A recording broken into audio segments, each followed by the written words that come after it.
Red line theory is your go time. Like people have always asked in self defense situations, when do I need to go and get it done? When do I need to act? That way it's not too late because you need it to be preemptive, but remember, it's two fights.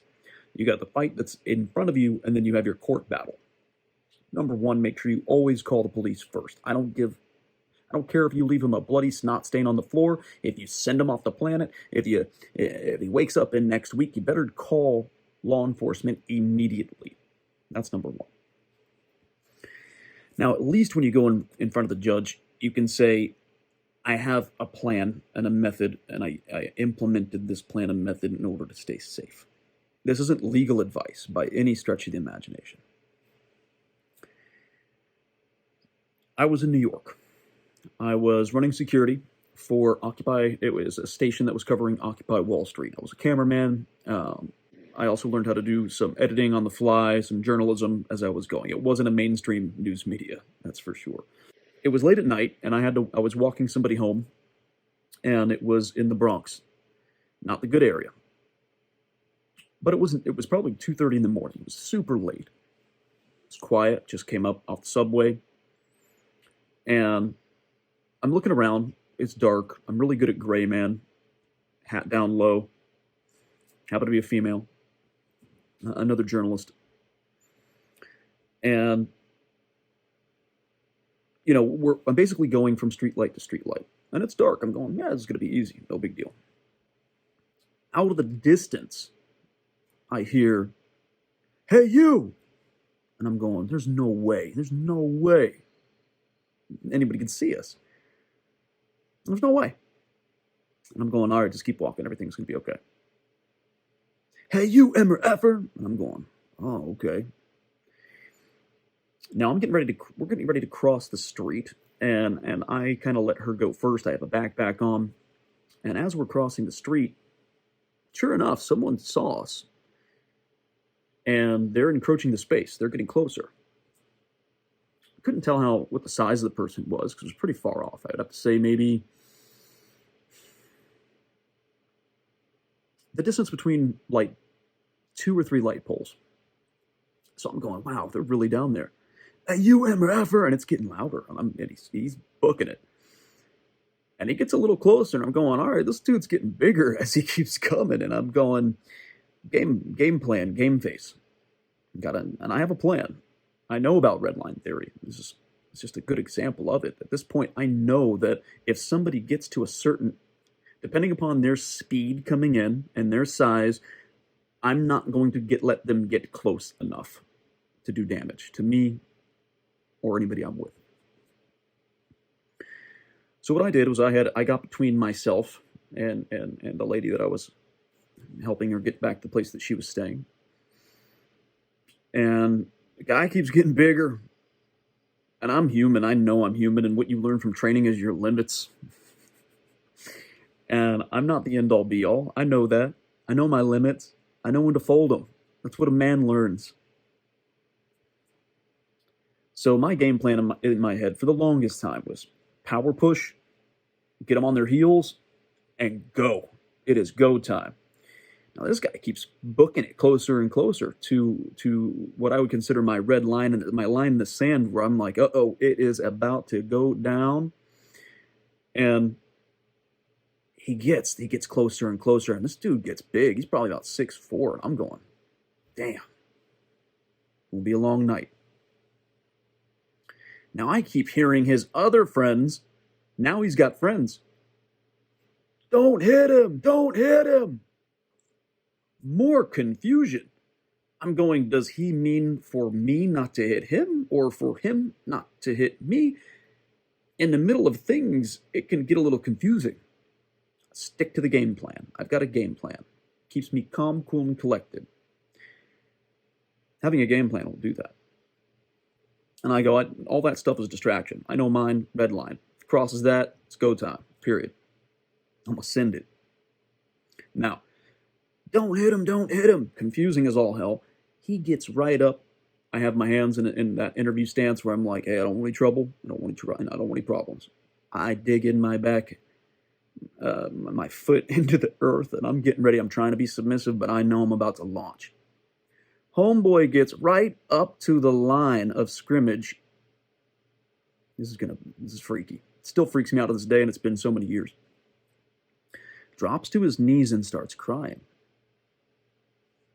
Yeah, tell me about it. I know. That was my thought. Like, what? Are you serious right now? Now, because I had a plan of action, my adrenals weren't through the roof because I'm like, just stick to the plan. But in that moment, because I had a plan, I was able to be a real human. And I'm looking at his hands. He doesn't have a weapon. Doesn't look like a setup. Kind of glancing at his friends. Something was wrong. Something was seriously wrong. And he's going, please kill me, please kill me. I just want to die. In that moment, I was able to have true human compassion for this human being who's basically bawling like a baby. I'm leaning down at this point, and he's begging me to kill him, and he's like, I don't want to live, I don't want to live. By that time, his friends catch up. Ba-doom, ba-doom, ba-doom. I'm hearing the footsteps. I'm looking to make sure everything's cool. His friends come up, and I know this is not what I would recommend for other people to do. I just happen to have that situational awareness at the moment where I felt like things were going to be okay. I was safe. And his friends come up and go, hey, man, thanks for not hitting him. And I go, yeah, what's going on? Come to find out, he had a heroin problem, and his daughter got into his heroin stash, and she was young. I never asked how young, just his daughter. Everything at the time was very blurry, but I do remember him saying that his daughter got into his stash and overdosed and is dead in his place, and they're waiting for the ambulance to arrive. So it's not a story of me being a badass ninja warrior. I can get my ass kicked like anybody else. It's a story of, because I had a plan of action, I was able to remain calm enough to have human compassion for this other person because my adrenals weren't through the roof. They were up, but they weren't up like as if I was 20 years old. They weren't up as if I was, early to mid-20s. There was a difference.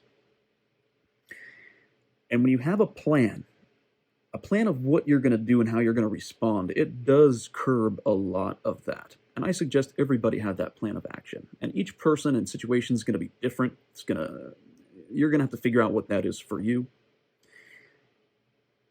But it allows you to remain calm and come from a place of care and compassion for another human being. And that's something that I think is important. Humanity sometimes isn't there, and it needs to be. So draw your line in the sand. It's called red line theory. And you have to practice what that means to you, because we do drills where someone will have a pad and they will run across the mats. They'll run across the mats at different speeds, with different, obviously, heights and weights.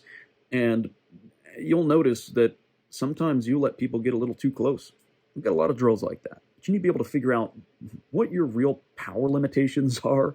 If anything, that's what jiu-jitsu teaches you. It's not, yes, you learn to be a badass, but it's really, okay, where are my limits? Yeah, I can go to most martial arts academies and operate at a high level. Doesn't mean I'm not ninja warrior badass all the time. I get my ass kicked, and what it teaches you is, where are you in the pecking order? Where are your real limitations as a man? And that's invaluable, because then you know when to fold them. You know when to be a different character. And by that, I don't mean you're faking the funk. I just mean, sometimes strategically speaking, like when I'm overseas or something like that, sometimes you got to play a different character to get the proper outcome. And I have got a lot of stories, so I'd love to share them sometime. And thanks for letting me share this one with you guys. I hope you got something from it. Have a line in the sand. Have a game plan, a plan of action, whatever it is for you. Maybe it's front push kick. Maybe it's there's a lot of game plans that you can do, but just have one.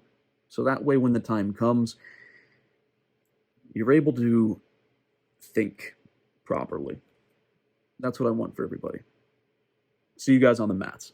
The red line is an imaginary line that I draw, and I see it physically. It could be 1 foot out. It could be 20 feet out, depending upon who, what, when, where, why, and how. That's the line, that if somebody encroaches that space after I already told them, hey, be cool, they mean me no good intentions. So if they cross that line, I'm going to send it. And that's when it's going to be go. That's what I mean by red line. And I hope that everybody also gets a chance to play with this and learn it. It's kind of like the self-defense bubble I've heard spoken of as well. It's basically a space that you take up that if somebody else puts their will and intention that's not good into that space, you'd better be willing to go to defend yourself. That's what the red line is. And each person's going to be different depending upon the situation. And that's why training is important, because then you have a real practical idea of what your body mechanics and your size, weight, power is able to handle moving at different speeds towards you. Sometimes a good option is to run. Sometimes you don't have that option. But knowing where that line is muy importante.